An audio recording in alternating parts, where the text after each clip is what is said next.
Casán. Sí, bueno, yo soy de origen catalán, de origen occitano, pero nacido en Barcelona, entonces mi apellido en catalán se pronuncia Casán, pero nadie me conoce por este nombre. Aquí en América, gracias, la manera más habitual como me llaman es Casani, Casaní. Recuerdo la primera vez que fui a Puerto Rico, en el 92, en un congreso en el que la persona que tenía que presentarme no pudo preguntarme antes, en un contexto muy anglófono en Puerto Rico, ¿no? Con las dos lenguas. Entonces me dice, y no sé si tengo que, en público, no sé si tengo que decirle Casani, Cassini, Cassani, excúseme, pero no importa. Bueno, me comentabas que ya conocías el instituto, que habías estado anteriormente en el instituto. Estuve el año pasado en el Congreso de Lingüística que organizé en la Universidad Nacional de aquí de Colombia, y el tercer día fue aquí, en esta sala, ¿no? De modo que recuerdo estar del otro lado de la mesa, ¿no? Y me da mucha ilusión poder regresar, poder estar de esta parte de aquí y en un lugar que me parece fantástico, ¿no? En todos los sentidos, o sea, en el sentido arquitectónico, pero también en el sentido científico, ¿no? Y además, pues lo que me acaban de contar de los proyectos que se están realizando me ha encantado, de modo que me parece un muy buen lugar para estar y para hablar de un tema tan moderno como el lenguaje en las redes sociales. Precisamente eso te quería preguntar, en un lugar como este, tan unido a la palabra y a la palabra escrita, parece un poco contradictorio no abordar la palabra en Internet, en las redes sociales.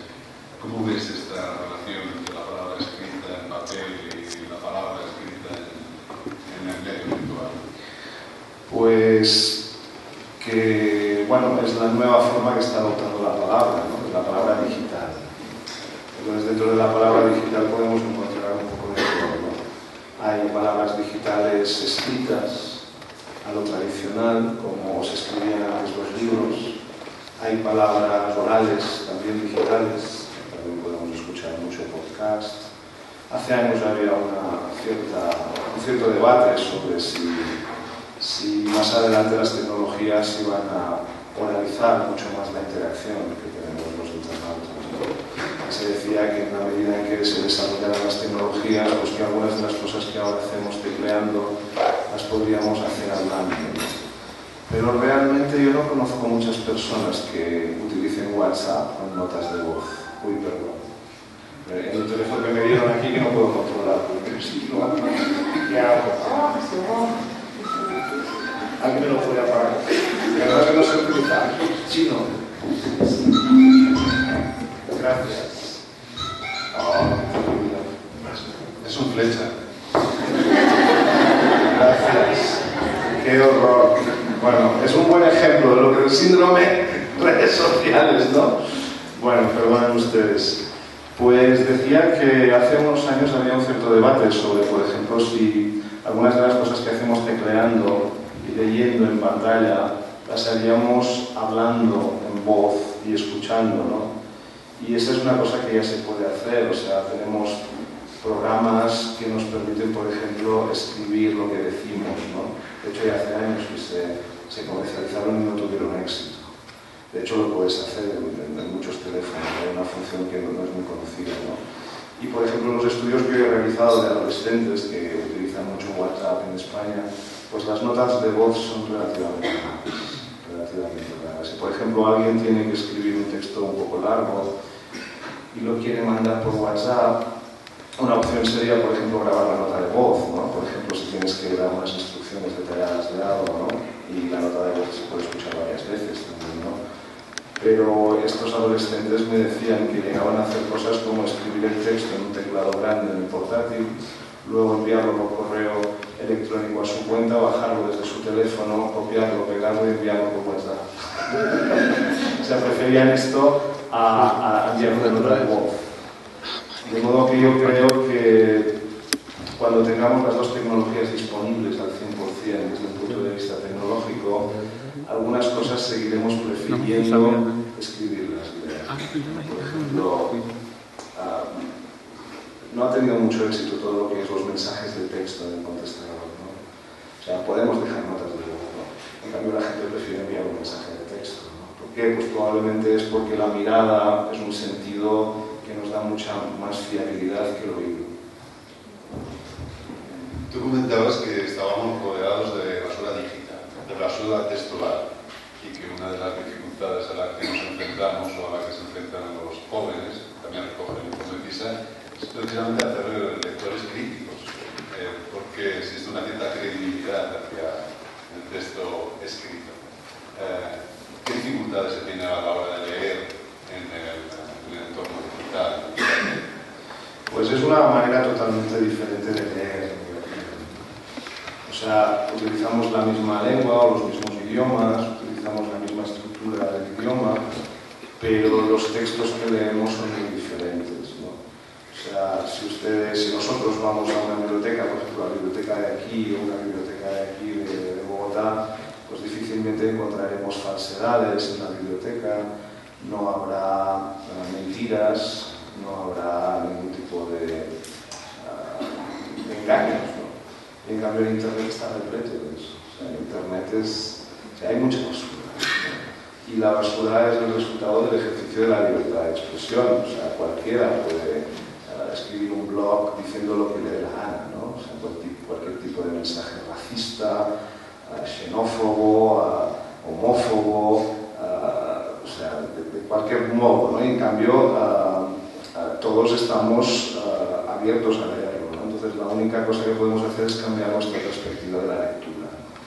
Una manera muy sencilla de decirlo sería, pues cuando lees un texto tienes que tener la misma actitud que cuando escuchas a alguien en la calle que no conoces nada. Porque sabes que no tienes que dar por supuesto que es honesto y que está diciendo cosas acertadas, ¿no?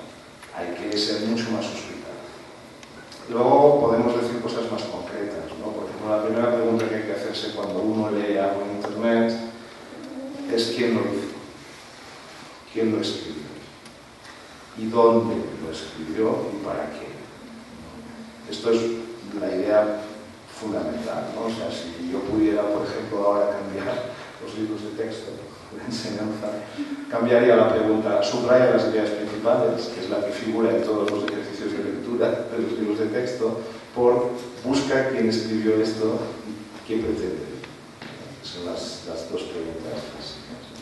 Si te preguntas esto, entonces empiezas a ver que puede ser un desconocido, puede ser una universidad. Entonces pregunto, ¿qué universidad? Hay muchas universidades, ¿no? Hay universidades de garaje, según se dice aquí en Colombia, ¿no? Que no tienen sentido en otro país, ¿no?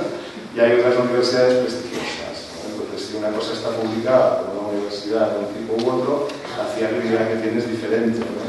Eso no ocurría antes, ocurría mucho menos. Sí, precisamente en estos días hay una iniciativa en Colombia que se llama Actualidad Panamericana, que se dedica a publicar noticias curiosas que todo el mundo da credibilidad y que son falsas. Ellos en su página, a pie de página, ponen todo lo que se publica aquí no tiene ninguna credibilidad y es un simple ejercicio publicitario. Pero sin embargo, todo el mundo le da, se lo cree, los políticos, periodistas. Una de las últimas noticias tenía que ver con el Procurador Nacional, que había dicho que había que controlar las muestras de afecto en los colegios. La pregunta es, todos estos cambios que está experimentando, como tú dices, ¿no? Aprender que Internet también tiene, que somos nuevos protagonistas, Internet, cualquiera puede ser un protagonista. Tú planteas que hay que trabajarlos en el colegio, con los niños, con una nueva forma de lectura. ¿Qué cambios se deben introducir en la educación a la hora de trabajar Internet y las nuevas tecnologías? ¿Cómo ves la relación? Bueno, pues yo lo primero que diría es que, del mismo modo que no entendemos que pueda haber un quirófano hoy que no tenga el equipamiento necesario para hacer la medicina de hoy, nadie aceptaría, ¿no? Ser operado en un quirófano de un hospital donde la tecnología era de los años 80. Pues del mismo modo no tendríamos que aceptar que hubiera aulas, escuelas que no tuvieran la tecnología de hoy. Así de claro. Es obvio, ¿no? Visto de esta manera. Y en cambio, pues la verdad es que somos muy pusilánimes, hasta este punto todos, ¿no? O sea, que tendríamos que mucho más radicales, exigiendo a nuestros políticos pues, que gastaran más dinero en educación, que es claramente el futuro, ¿no? Educación y sanidad, ¿no? Pero bueno, no entremos en política porque tampoco somos políticos, ¿no? Entonces, dentro de nuestras posibilidades, yo diría que el primer paso es acceder a Internet, ¿no? No necesariamente con portátiles en el aula, pero muchas veces, o sea, usando el papel, pero el maestro puede plantear tareas que después, por ejemplo, se pueden transferir en Internet, se pueden establecer contactos entre una escuela y otra, por ejemplo, en España o en Argentina. Es fácil que la escuela tenga como mínimo un punto de acceso a Internet o una sala de computación con acceso a Internet, entonces los niños pueden ir de vez en cuando. El maestro puede mostrar a través de una pantalla pues, las distintas formas de comunicación en Internet. O sea, esto me parece fundamental porque al fin y al cabo Internet acaba siendo un elemento que crea más brecha entre las distintas comunidades, ¿no? Entonces los que tienen acceso y los que saben acceder tienen mucha más información y mucho más de poder que los que tienen poco acceso y encima no saben acceder, ¿no? Porque ya en estos momentos la brecha importante no es la tecnológica, de si tienes o no tienes acceso, porque fácilmente puedes ir a un cibercafé o conoces a alguien o hay una wifi gratuita en tal lugar y puedes acceder, ¿no? Lo que acaba siendo esencial en este momento es la capacidad cognitiva de poder manejar esto. Y aquí hay grandes diferencias, ¿no? Los estudios que hemos realizado en España demuestran que las escuelas públicas todas, ¿no? Con el mismo nivel de acceso a la tecnología, en unos casos porque hay una dirección de la escuela y un equipo de docentes que han apostado claramente por Internet y por estudiar en línea, pues han despegado, ¿no? Y en cambio otros los profesores tienen más dudas, los padres no insisten, pues se han quedado atrás. Y hay más diferencia entre las dos escuelas de la que había antes, de la que podíamos encontrar antes.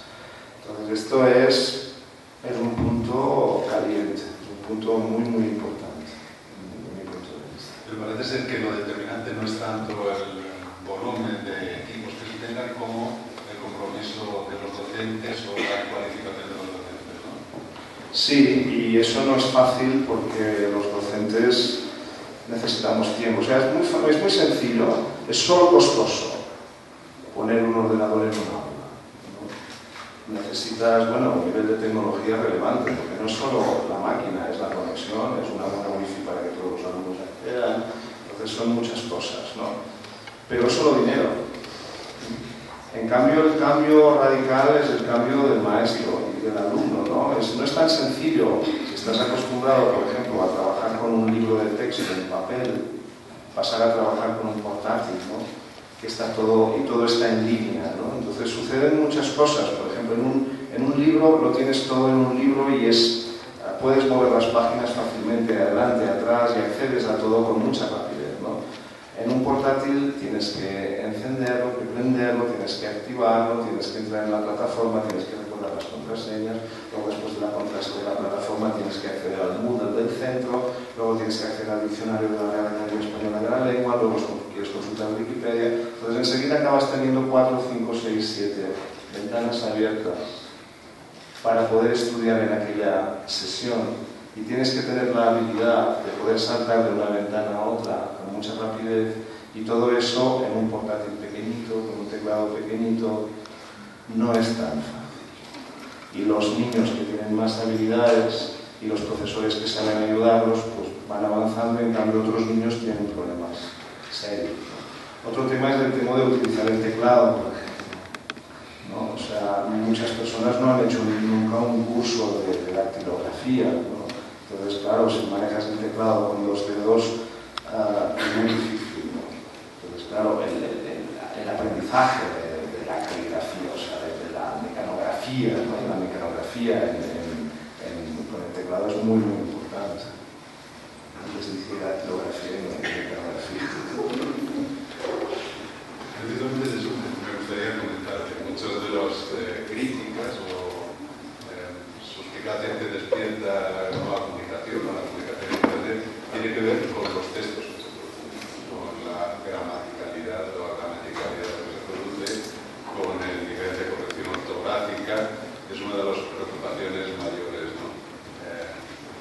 Yo lo explico de esta manera. Lo que ha ocurrido con Internet es que ha roto el monopolio que tenía la lengua estándar.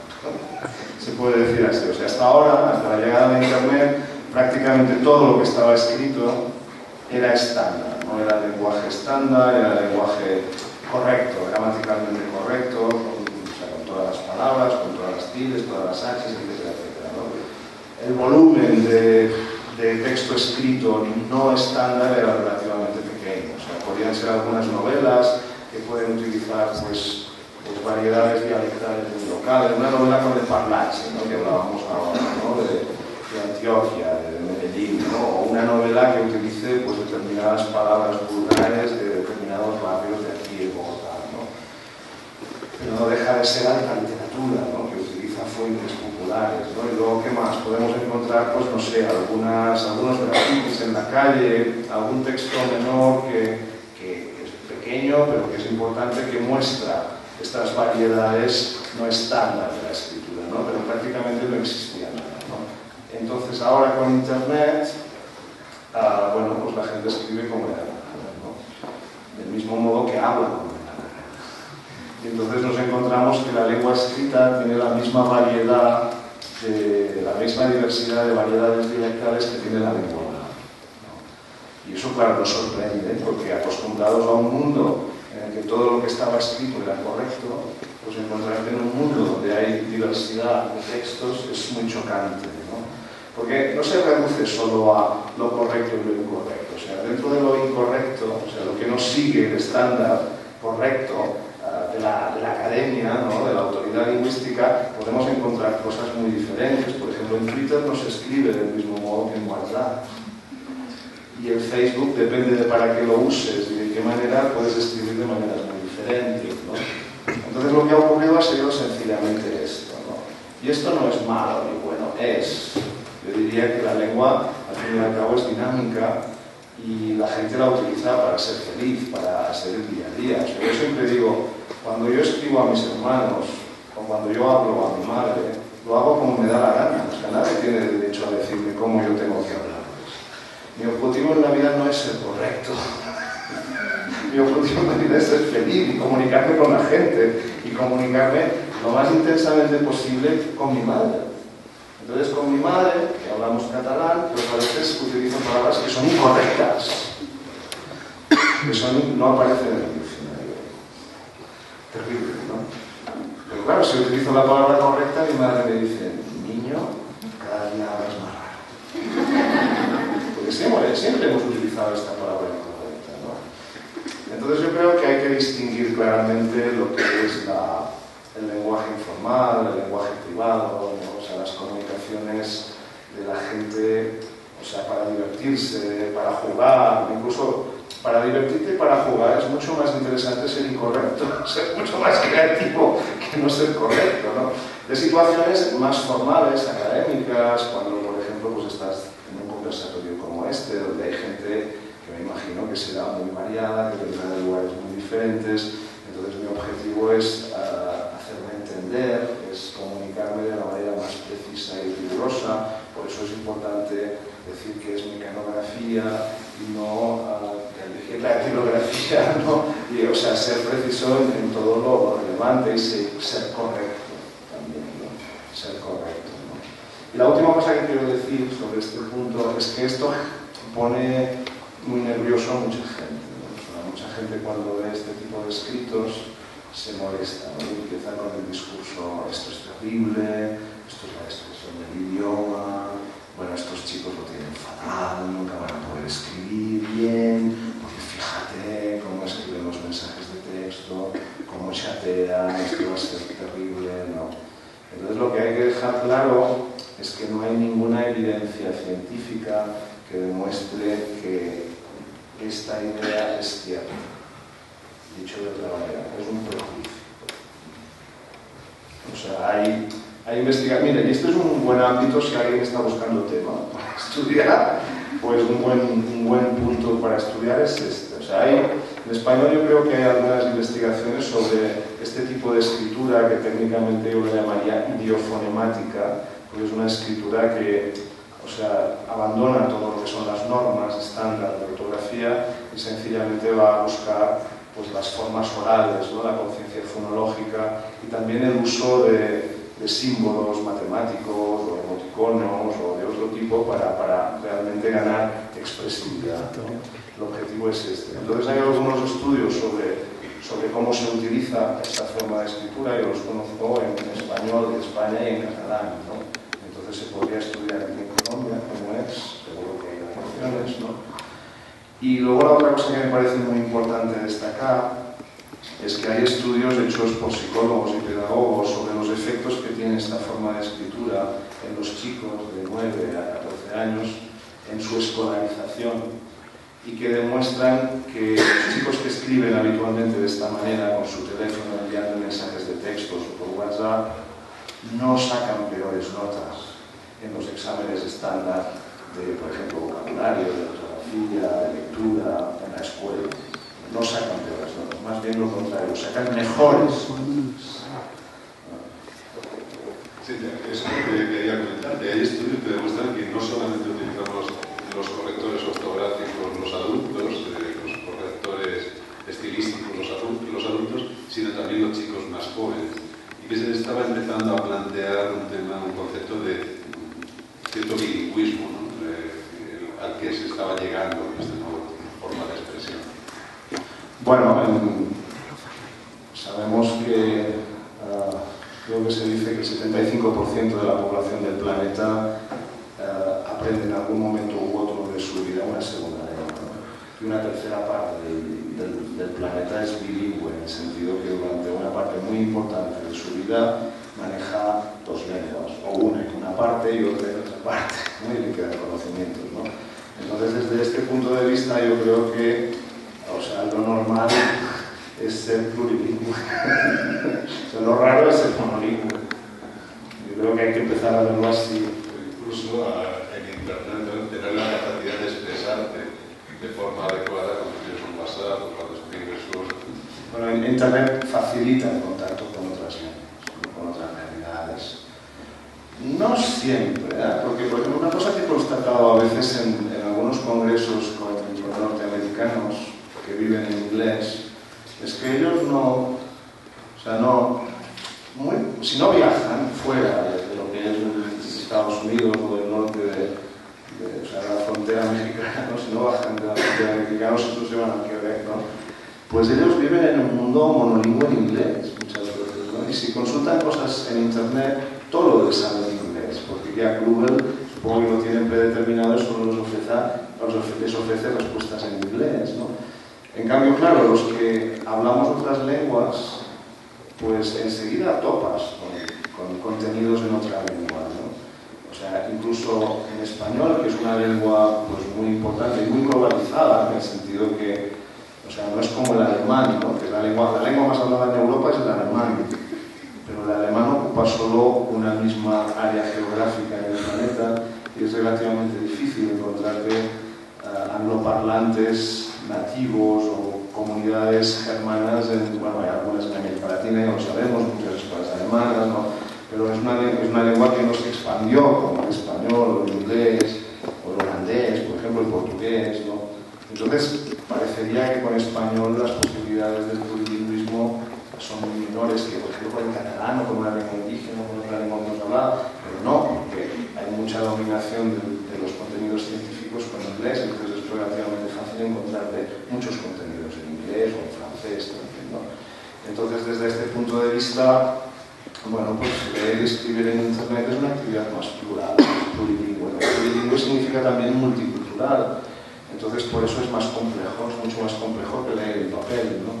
La contrapartida de esto sería que Internet nos ofrece una cantidad muy grande de recursos tecnológicos lingüísticos que nos ayudan a manejar esta situación, ¿no? Entonces, bueno, pues yo utilizo muy a menudo el traductor de Google, Word Reference u otros diccionarios, la base de datos terminológicas de IATE, si lo digo bien, de la Comunidad Europea, utilizo un conjugador verbal, los recursos de molino de ideas, no sé si conocen ustedes molino de ideas, en España nos ofrecen muchos recursos, un analizador sintáctico maravilloso de la Universidad Politécnica de Cataluña, y todos estos recursos te ayudan, ¿no?, en muchas situaciones. O sea, recientemente estaba en un congreso en Dinamarca y en mi conferencia quise empezar con unas palabras en danés, y entonces me fui al traductor de Google.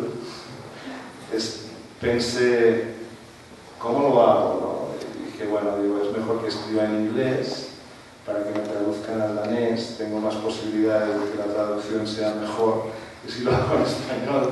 Entonces escribí un breve texto, 3 frases breves, estoy muy contento de estar aquí, bla, bla, bla, en inglés, lo traduje al danés, utilicé el programa de oralización de Google Translator, ¿no?, y memoricé y lo dije, ¿no?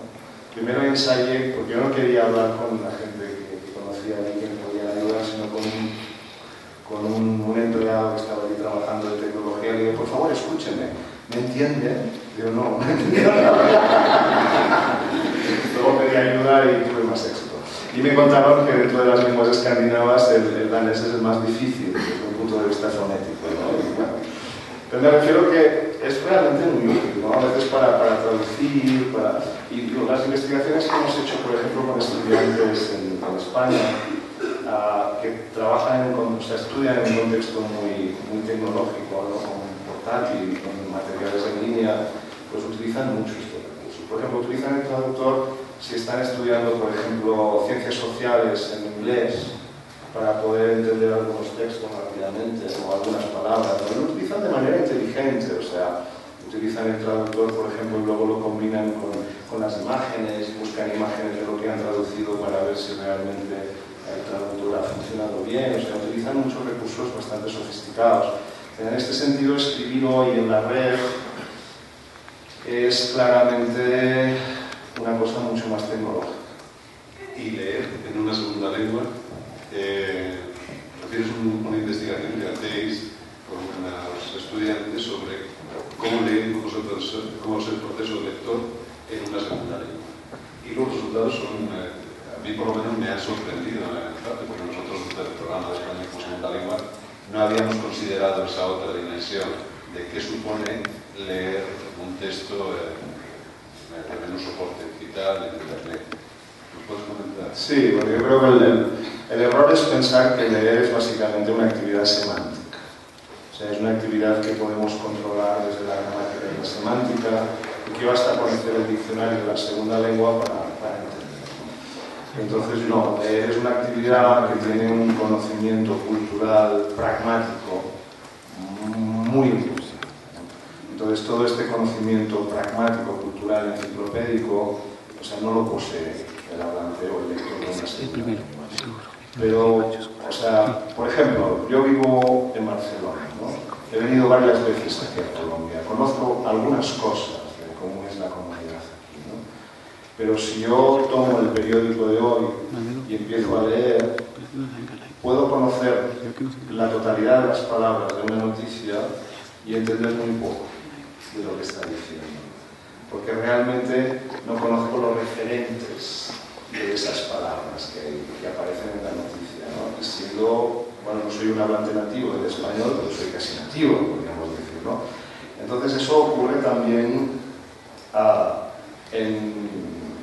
dentro de una misma lengua, ¿no? O sea, un ejercicio que hago muy a menudo es utilizar un texto muy famoso en Chile que se titula Errores ancestrales, Araucanía, errores ancestrales, ¿no? Que es un texto de un historiador del pinochetismo que legitima lo que sería la invasión europea, ¿no? Diciendo que, bueno, que es muy normal, que ocurrió, que ha ocurrido siempre y que siempre un pueblo superior pues, bueno, vence a uno inferior.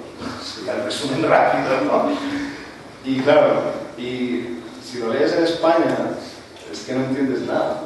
O sea, entiendes las palabras, pero por ejemplo, Araucanía es el nombre que los inversores europeos pusieron a una zona que se llama Biobío, en Mapudungun. Y errores ancestrales es una réplica de derechos ancestrales, que es un término y un concepto muy importante aquí en América, pero que en Europa no se conoce, ¿no? Por ponerte un ejemplo en español sería, en español de España, ¿no? Sería que en España hubiera una noticia que se dijera, por ejemplo, Vascongadas, errores ancestrales, o que pusiera Euskal Herria. Claro, o sea, en España, Euskal Herria, errores ancestrales, te remite a universos políticos claramente definidos que todos los españoles conocemos. Entonces el problema es que si tú estás leyendo desde otro lugar, tú no controlas todo eso, ¿no? Entonces es muy habitual. Otro ejemplo, ¿no? O sea, ¿cuál es el autor más exótico, más lejano de su mundo que ustedes han leído? ¿Han leído alguna novela china? ¿Han leído Murakami? ¿Han leído, no sé, algún autor árabe? Pero ustedes han estado alguna vez en Tokio, en Japón. ¿Qué conocen ustedes de la cultura japonesa? Entonces, cuando leen en la novela de Murakami que me levanto pronto, estoy triste, voy a pasear, o sea, estar triste en Tokio para un japonés es lo mismo que estar triste para un colombiano aquí en Bogotá. O sea que, casarse. ¿Qué significa casarse en Japón? ¿Cómo se casa la gente en Japón? ¿Qué personas se pueden casar en Japón? ¿Dos mujeres se pueden casar en Japón? ¿Qué sabemos de cómo se casa la gente en Japón? Entonces, cuando tú lees una novela de Murakami, en el protagonista dice, me voy a casar el mes que viene, es que no entiendes nada. O sea, solo entiendes el valor semántico del verbo casarse, que sí, que lo conoces y que es el que está en el diccionario, pero realmente lo que atribuye significado, y especialmente en una novela, es que tú sepas el valor que tiene el verbo casarse, la práctica de casarse, la práctica social de casarse en aquella comunidad, ¿no? Entonces esto ocurre siempre, ¿no? O sea, yo creo que siempre las personas hemos tenido una actitud excesivamente arrogante, los científicos, los profesores respecto a la lectura. Nosotros no, lo leemos todo, lo entendemos todo, en lengua 1 lo sabemos todo, nuestro texto lo entiendo al 100%, ¿no? Entonces hay que cambiar esta actitud y adoptar una actitud mucho más humilde, o sea, entendemos muy poco. O sea, si pudiéramos radiografiar lo que quiso decir un autor con aquel texto y luego lo que nosotros hemos entendido del mismo texto, es que veríamos que las dos radiografías tienen una parte muy pequeña en común, en mi opinión, ¿no? Entonces esto que ocurre siempre en una lengua 1 también, en una lengua 2, pues es mucho más grave. Entonces las investigaciones, bueno, pues demuestran que los lectores entienden los significados más semánticos, pero en el momento que empiezas a utilizar palabras que tienen valores específicos en la comunidad se pierden y tienen más dificultades. Entonces, bueno, una de las consecuencias de estos estudios sería entender que en segundas lenguas es mucho más relevante todavía, o igual de relevante, trabajar una lectura crítica, y es muy importante ofrecer contenidos, ¿no? O sea, ofrecer contenidos. Yo recuerdo un amigo mío, un colega de la universidad, especialista en traducción, que siempre comentaba, no, es que para que un buen traductor del inglés tiene que saber Bridge, tiene que saber Facebook, tiene que, del mismo modo que un buen traductor del español tiene que saber lo que es una comida de toros, o algunas cosas de cultura española, porque aparecen mucho, ¿no? En cualquier novela te puedes encontrar una expresión que diga, no, esto es toreo de Salomón. Y si no sabes lo que es, pues muy difícil. Para terminar y dar la palabra a los asistentes, que creo que es uno de los elementos centrales del conversatorio, me gustaría plantearte algunas de las reticencias que plantean muchos profesores respecto a Internet. Plantean que los estudiantes han dejado de desarrollar un sentido crítico, que se limitan a copiar y pegar, y tiene que ver también pues, con el planteamiento de que existe un nuevo género escrito que sería remix, ¿no? Que sería la nueva imitatio de que tienes que, ¿cómo dices que habéis estudiado en este campo? ¿Cuáles son los comportamientos de los jóvenes respecto a estos elementos? Bueno, pues los jóvenes básicamente sí hacen remix, hacen copiar y pegar, pero no hacen cosas diferentes de las que hacemos los adultos, siendo totalmente honestos, ¿no? Quizá lo pueden entender de otra manera, ¿no? Por ejemplo, a ver, si tú ayer por la noche en una cena te contaron un buen chiste y tú mañana en otra cena con otra gente lo vuelves a contar, lo cuentas tú, no dices, es un chiste que pertenece a esta persona, que escuché en tal lugar, ¿no? Te lo haces tuyo e incluso lo puedes adaptar y apropiártelo, ¿no? Entonces los jóvenes piensan que lo que hay en Internet es como la lengua oral, como la cultura oral, como lo que se dice, ¿no? Que tú lo puedes repetir y que no es de nadie y es de todos. Este es el planteamiento que tienen ellos. Entonces, enseñar que determinadas formas de copiar y pegar o de remix no son aceptables en la academia forma parte del proceso de aprender a escribir, ¿no? O sea, aprender a escribir no es solo aprender sintaxis o puntuación, sino que también es aprender cómo funcionan las prácticas, entonces reconocer lo que es una idea propia, lo que es una idea de otra persona, entender que vas a ser más valorado si reconoces las ideas de todos con mucha precisión y con mucho rigor, ¿no? ¿Y cómo se hace esto? O sea, una buena metáfora que me gusta mucho es la de ser un escritor en la academia es como ser solista en una coral. O sea, hacer una tesis de grado, de maestría, de posgrado, es dar el primer concierto como solista con una coral. Entonces el solista no va por aquí, sino que tiene que acomodarse al repertorio y al tono de la coral, ¿no? Esto es muy, muy importante, ¿no? Entonces esto es lo que tienen que entender los chicos, ¿no? Desde muy pequeños, ¿no? De todos modos el problema más gordo, es más gordo, porque yo creo que a nosotros nos puede preocupar esta idea de copia, qué terrible, ¿no? Crimen, ¿no? El problema es más gordo porque, claro, o sea, todo está a 2 clics. O sea, en la escuela todo está a 2 clics. O sea, los chicos tienen un móvil en el bolsillo, o muchos chicos tienen un móvil en el bolsillo, con este móvil acceden a Internet y si saben pueden encontrar mucha información con solo 2 clics, ¿no? Entonces la pregunta más gorda es, el tema más importante es ¿qué hay que enseñar en la escuela? O sea, ¿cómo tienen que ser los ejercicios? Porque evidentemente la cosa que está a 2 clics no tiene ningún interés. Incluso es que no tienes que memorizarla, ¿no? Porque está a 2 clics. No hay que enseñar otras cosas más importantes, más relevantes, ¿no? La mejor respuesta que me dio una buena maestra a esta pregunta me dijo, mira, yo lo que hago es que les digo, chicos, sí, venga, copiar, pegar, ponedme en el cuaderno, pero por favor, ponedme siempre de dónde lo habéis copiado, me ponéis pues por qué habéis elegido esto y no otra cosa, y después me explicáis, me subrayáis 3 frases y me explicáis con vuestras palabras estas 3 frases. De modo que la mejor respuesta a copiar y pegar es legitimar, es aceptar lo que los alumnos hacen y enseñar que lo relevante no es esto, sino lo que pueden aportar ellos, ¿no? Por ejemplo, si los alumnos están leyendo una novela, les mira, Juanito, no hace falta que me pongas el resumen que lo has encontrado en el rincón del vago, en la patataparada.com. Lo que me interesa es que me expliques qué te ha parecido a ti. O sea, yo también lo tengo todo a 2 clics y lo puedo encontrar, incluso más fácilmente que tú.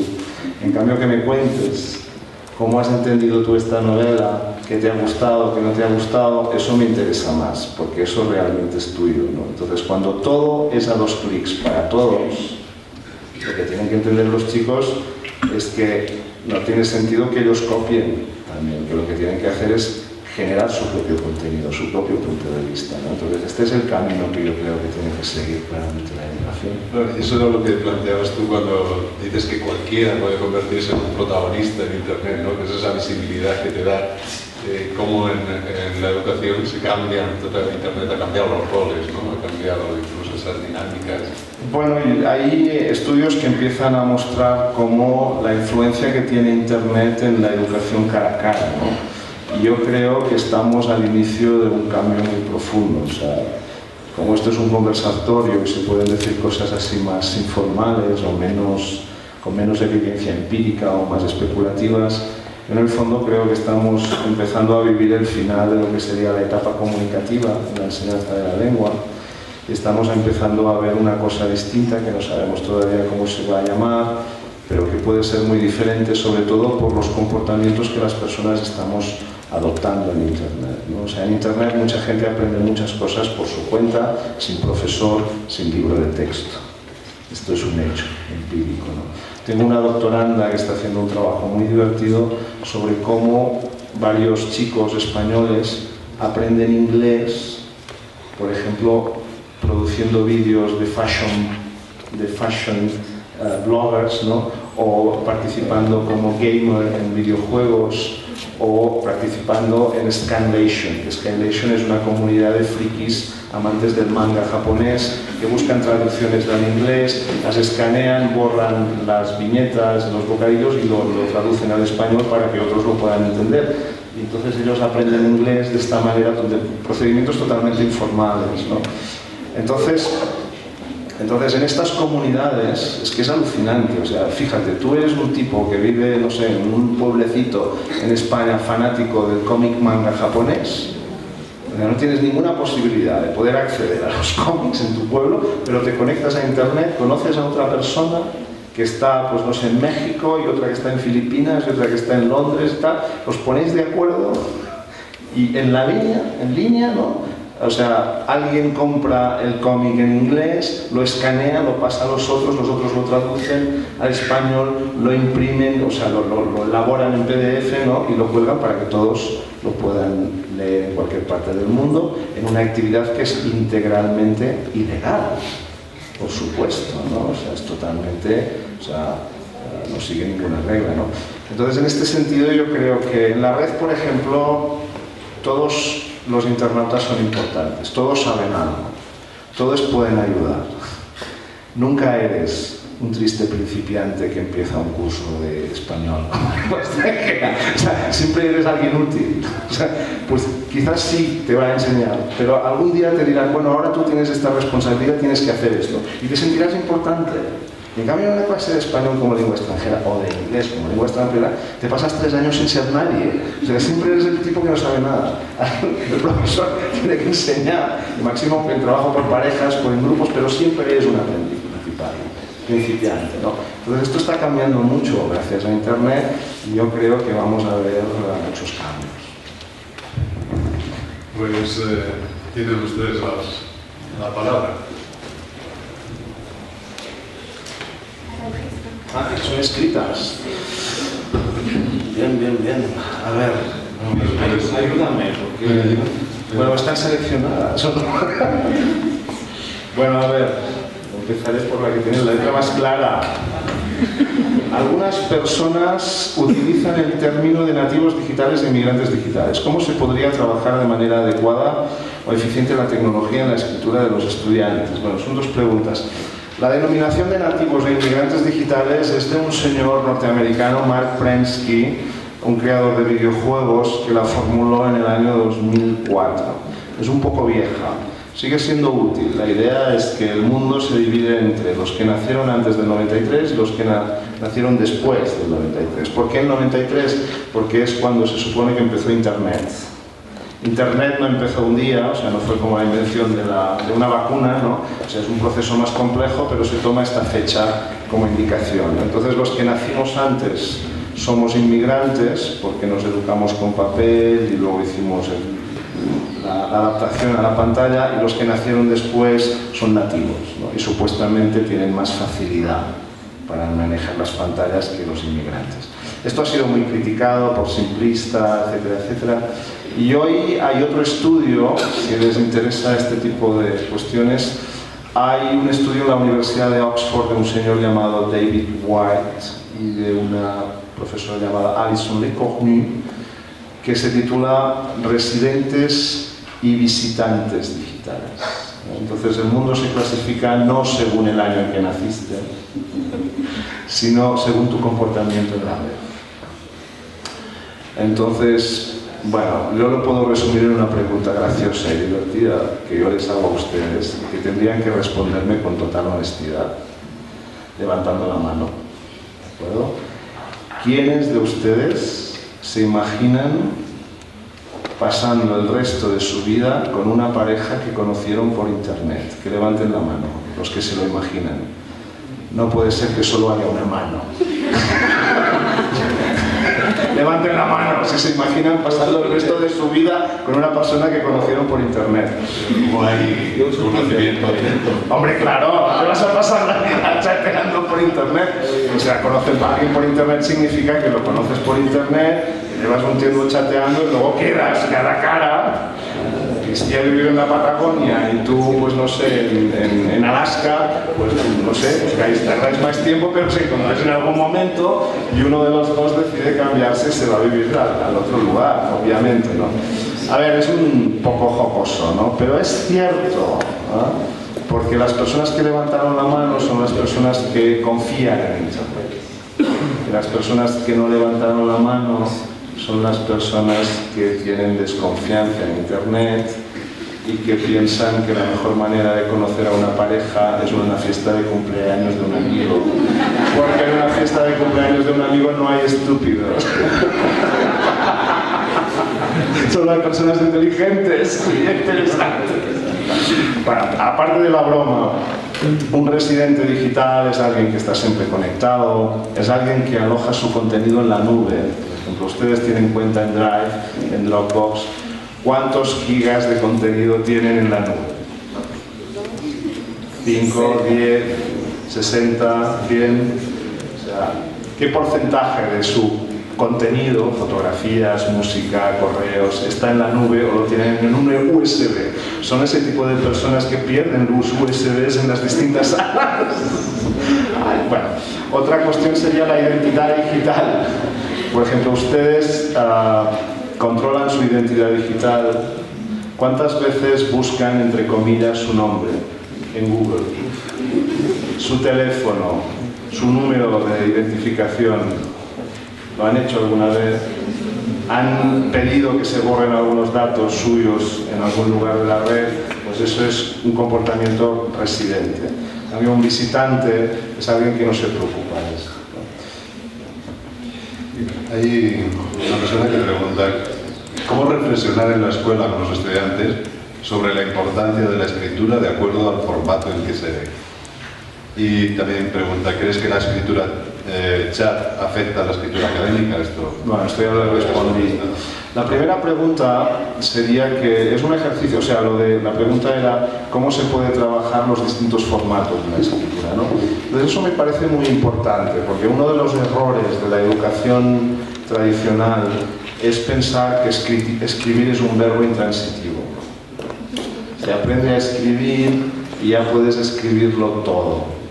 Y esto es un gran error, porque escribir es un verbo transitivo, o sea, escribimos un artículo científico o una noticia o no sé, o una cuenta o un cuento o un poema, y cada uno de estos textos son totalmente diferentes. Y habitualmente las personas solo sabemos escribir unos pocos textos, que son los importantes de nuestra vida. A mí me encantaría poder escribir sonetos, me encantaría poder escribir noticias, pero soy incapaz. O sea, solo sé escribir, pues no sé, proyectos de investigación, artículos científicos, correos, o sea, y todos somos iguales, o sea, todos dominamos solo unos pocos textos, ¿no? Entonces, me parece muy importante en la escuela, desde los primeros niveles, partir de esta idea de que la escritura tiene prácticas y formas distintas en distintos contextos. Entonces, a partir de aquí, por ejemplo, ejercicios muy sencillos de decir, chicos, tráiganme algunos ejemplos de WhatsApp que han enviado a sus compañeros en los últimos 2 días y que no tengan problema en que podamos leerlos todos.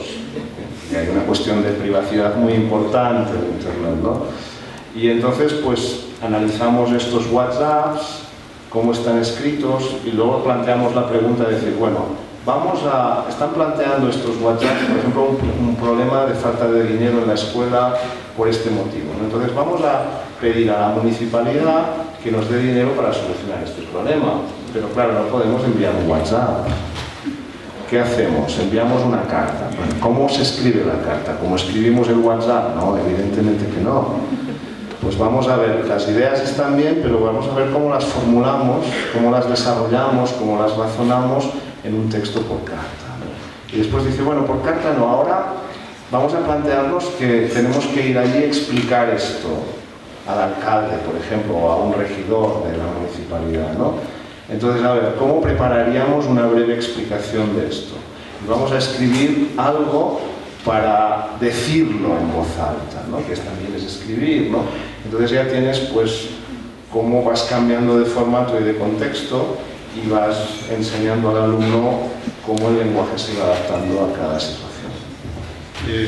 Comentabas, cuando hablamos este tiempo atrás, el problema que planteaba de la privacidad en la educación, pues el manejar los chats, los foros, todo este tipo. Decías que es un problema real, que hay que tenerlo claro, ¿no? Bueno, básicamente es ignorancia nuestra, ¿no? Que no sabemos. O sea, muchas personas piensan que Twitter, Facebook, WhatsApp o hablar en la calle es lo mismo. Y claro, no. O sea, Twitter es una red social abierta. O sea, cualquier cosa que tú escribes en Twitter lo pueden leer todos los millones de personas que están conectados a Twitter. Lo único que necesitan es saber cuál es tu nombre. Entonces, el ejemplo evidente en España, que me imagino que allí en Colombia será igual, será de personas que llevan una vida de tuiteros larga, y hay muchos tweets escritos de hace años, son personas anodinas que por ahora nadie conoce, entonces en un momento determinado se meten a políticos, en Podemos, en Ciudadanos, partidos recientes, salen elegidos, se vuelven famosos, entonces todo el mundo empieza a mirarles y claro, lo que has vivido en la vida diaria, en la calle, eso ya se ha borrado, pero lo que has tuiteado sigue ahí. Entonces empiezan a buscar los tweets que han hecho 5 años atrás y encuentran, pues claro, tweets pues, de un gusto discutible o cosas feas y ya noticia de portada, porque claro, al partido de la oposición le interesa destacar esto. Twitter es así. Pero claro, WhatsApp no, WhatsApp en principio es un mensaje privado, porque tú controlas la gente a quien se lo envías, ¿no? Y Facebook, pues depende, porque Facebook puede ser muy cerrado, puede ser muy abierto, ¿no? En cualquier caso, enseñar a leer y escribir hoy es enseñar a manejar estas cuestiones, ¿no? Por ejemplo, yo tengo varios perfiles en Facebook. Tengo uno público que ustedes pueden encontrar muy fácilmente con mi nombre y mi apellido, con todo un montón de fotografías y vídeos y comentarios exclusivamente académicos. Y tengo otro privado con una identidad secreta que habla de cosas ocultas que ustedes no encontrarán nunca y que en el hipotético caso que algún día por un azar Facebook les ofreciera este perfil como amigo potencial, ustedes, ay, sí, mira, tal, serían rechazados directamente. No somos amigos, por el momento, seamos sinceros, ¿no? Entonces, eso es educación digital, o sea, hoy eres lo que se dice en la red que eres. O sea, es que incluso si no quieres estar, te van a sacar una foto en la fiesta de cumpleaños, donde vas a intentar ligar este sábado, y te van a sacar una foto a las 8 de la tarde, a las 12 y a las 2 de la madrugada, y el día siguiente te las vas a encontrar en Facebook, allí etiquetado, ¿no? Aunque no quieras, y alguien te llamará diciendo, ya he visto las fotos de la última fiesta de cumpleaños en el perfil de tal, ¿no? Y entonces es muy importante enseñar educación. No le voy a poner un ejemplo muy sencillo, ¿no? Y muy típico. En el curso, los alumnos tienen que hacer muchas tareas, ¿no? Los alumnos tienen una dirección electrónica formal, ¿no? pepito.fulanito@universidadpompeufabra.edu, ¿no? Y entonces de golpe y porrazo recibes un correo que dice patitasdeganso53@hotmail.com. Y digo, profesor, soy María X, ¿no? Es que no he podido colgar la tarea y no me funciona el correo y entonces le mando esto y le adjunto la tarea, ¿no? Querida patitas de ganso, del mismo modo que no acepto que vengas en pijama a mi clase, tampoco me puedes escribir desde un correo electrónico privado. De modo que, por favor, escríbeme nuevamente tratándome de usted desde el correo de la universidad y cuelga la tarea en Moodle, que es donde tienes que colgar la postdata. Voy a borrar este correo que me acabas de enviar después de haberte respondido, ¿no? Entonces, este es un ejemplo de cómo educar digitalmente a los alumnos en una clase habitual. Normalmente la gente lo que hace es para ahorrarse problemas de, bueno, venga, acepto el correo, acepto el trabajo y me olvido del tema. Y entonces es cuando los alumnos se confunden totalmente. Este ya lo voy a pues mira, un asistente plantea, ¿son equiparables las competencias en lectura y escritura analógica? Y digital. Ah, no, de lectura y escritura analógica. Sí. No entiendo si es... Con lo digital, ¿no? Vale, como lo había entendido.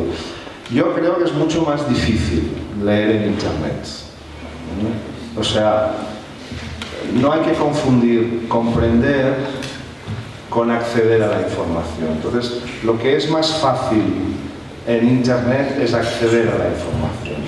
Efectivamente, en Internet tú escribes algo, haces clic y consigues muchos resultados, sin salir de casa, instantáneamente. Pero esto no es comprender. O sea, en el momento en que tienes que elegir uno de los 2000 resultados, tienes que elegir el más fiable, tienes que elegir el más apropiado, tienes que leerlo y tienes que entenderlo. Y en Internet es muy posible que el recurso que hayas encontrado pues lo haya elaborado alguien que está, pues no sé, en Filipinas, decía, o en la Patagonia, o en España, y te resulta mucho más difícil entenderlo que si estás leyendo algo que se ha publicado aquí en Bogotá, ¿no? Que conoces mejor, claramente, ¿no? Entonces son muy diferentes. Por ejemplo, una cosa muy importante en Internet es saber buscar información y saber evaluar información, ¿no? O sea, los dos puntos básicos de un programa de lectura digital serían enseñar a buscar información. ¿Cuántas personas de aquí saben lo que es el menú de autocompleción de Google? El menú de autocompleción de Google. Es que cuando empiezas a escribir una palabra en la casilla de Google, se te abre un desplegable abajo y te aparecen 4 opciones. Esto es el menú de autocompleción. Autorrellenar, vale. Pues ¿cuántas personas saben cómo funciona el menú de autorrellenar? Lo utilizan habitualmente, pero muy pocas personas. Y esto es fundamental, ¿no? Porque, o sea, por un lado te soluciona problemas que puedas tener de ortografía o de no saber exactamente cómo es un vocablo, pero por otro lado sabes que lo que te ofrece aquel menú no necesariamente es lo que te buscas, sino que es limitado, ¿no? Entonces, saber esto, saber cómo hacer búsquedas por parámetros, cuál es la palabra clave más idónea para hacer la búsqueda, esto es esencial, ¿no? O la pregunta que me hicieron al principio, ¿no? Que era ¿cómo sabes que algo es bueno en Internet, ¿no? Que es evaluación de información, ¿no? O sea, los estudios nos indican que la práctica mayoría de los internautas quedan satisfechos no solo con la primera página de resultados que ofrece Google, sino con el primer resultado que ofrece el listado, ¿no? Cuando puede ser solo el que comercialmente es más importante, más evidente, pero no el más interesante para nosotros desde un punto de vista de contenido, ¿no? Sí, sobre todo también planteabas en el libro algún estudio en el que los internautas, cuando acceden a la información, no miras el origen de la página, ni tan siquiera los símbolos de las páginas, y los interpretan ideológicamente de una opción, de otra. Es muy curioso, ¿no? Probablemente ahora lo haremos mejor que antes, pero estos estudios son de principios del siglo, ¿no? De 2001, de 2002, 2003. Pero bueno, hay un investigador que a mí me gusta mucho y que si no lo conocen lo recomiendo porque es un tipo muy particular en Stanford University que se llama Fogg, F-O-G-G.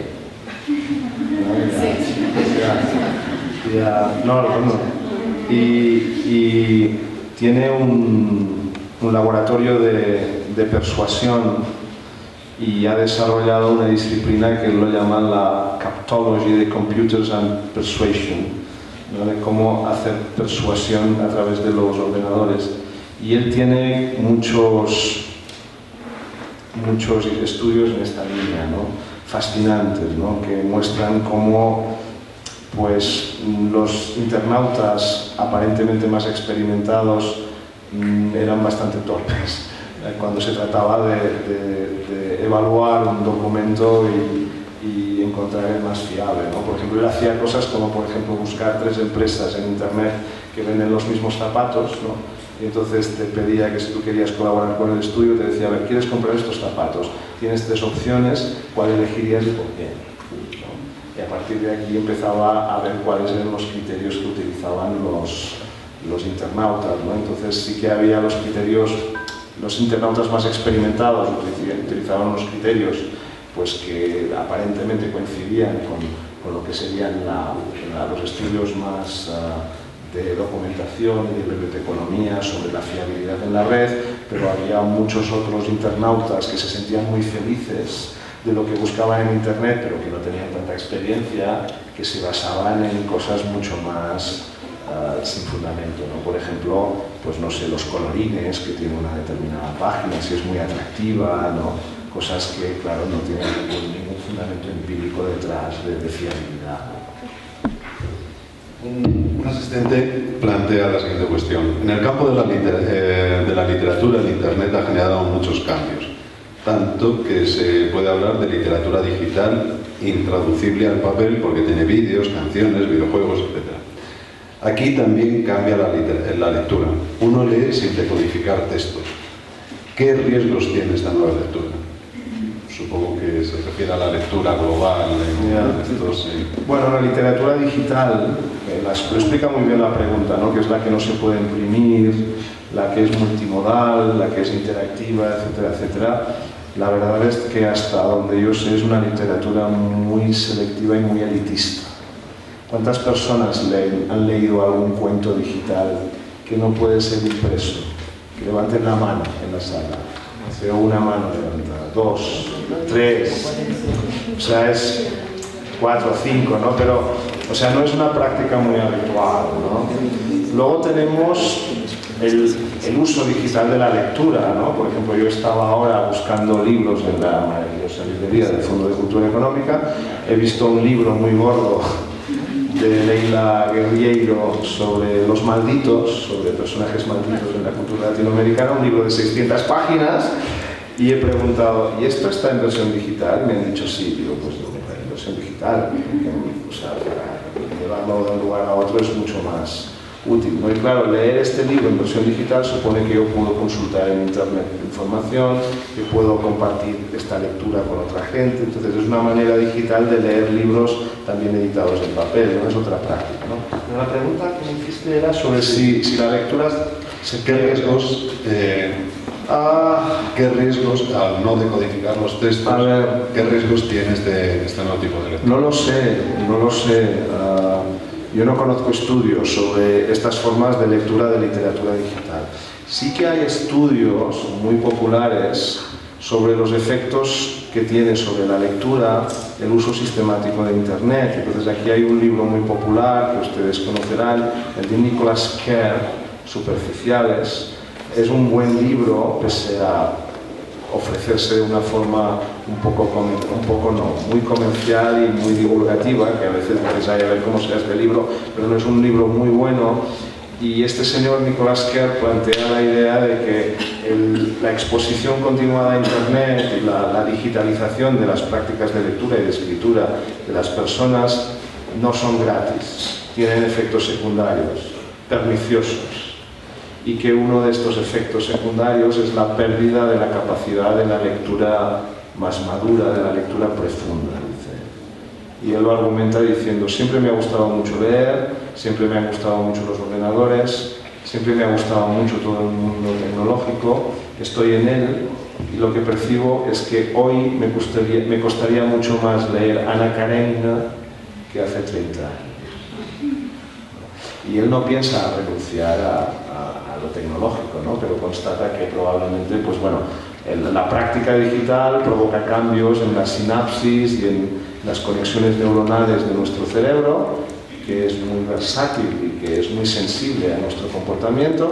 Pues en el momento que dejamos de leer en papel y empezamos a leer en pantalla, hacemos más zapping, leemos cosas más distintas, saltamos de un texto a otro, entonces cambian cosas aquí en la cabeza y eso provoca cambios en nuestras capacidades, ¿no? Pero esto es muy controvertido, ¿no? Porque también pueden encontrar ustedes textos en Internet que explican por qué Internet hace más estúpido a Nicolas Cage. Y piensan lo contrario, ¿no? Dicen, no, con Internet somos más inteligentes, accedemos a más información, nos centramos en cuestiones más estratégicas porque no tenemos que dedicar memoria y recursos cognitivos a recordar cosas que podemos encontrar con 2 clics. Entonces es un tema controvertido. La última pregunta plantea la siguiente cuestión. ¿Se podría afirmar que la escritura por Internet se caracteriza por un alejamiento de las normas canónicas debido, entre otras cosas, a una pretensión de rebeldía por la norma académica? No, porque estas formas de escritura no estándar, no son todo Internet, es una parte muy pequeña de Internet. O sea, en Internet está todo, está nuestra vida privada, está nuestra vida pública, están las instituciones, o sea, todo el mundo tiene webs, tiene perfiles sociales, tiene aulas virtuales que comparte con el alumno, o sea, está todo, ¿no? Entonces, sí que es cierto que los chicos adolescentes, cuando les preguntas por qué escriben casa con K o por qué no utilizan las H's, pues te dicen, no, porque me gusta más así. ¿Y por qué te gusta más así? Pues probablemente porque soy rebelde o porque quiero construir una identidad diferente de la escuela y del maestro y de la institución, y es más divertido escribir con K y utilizar la arroba para decir maestros y maestras, ¿no? Y jugar con todo eso, ¿no? Pero eso también lo hacemos en el día a día cuando charlamos en una cafetería, ¿no? Y queremos hacernos el gracioso o hacer reír al otro y decimos cosas mal o jugamos con las palabras, o sea, es lo mismo. Bueno, para terminar, hay un tema personal que sí me preocupa y es, se ha llegado a plantear que Internet sustituyó un cierto imperialismo, una cierta imposición, y parece algunos críticos de estos nuevos fenómenos o de esta nueva forma de comunicación plantean incluso que la brecha digital lo que está haciendo es ahondar más la división entre el primer mundo y el resto de mundos. ¿Cómo ves estos planteamientos, sobre todo de cara al plano educativo, ¿no?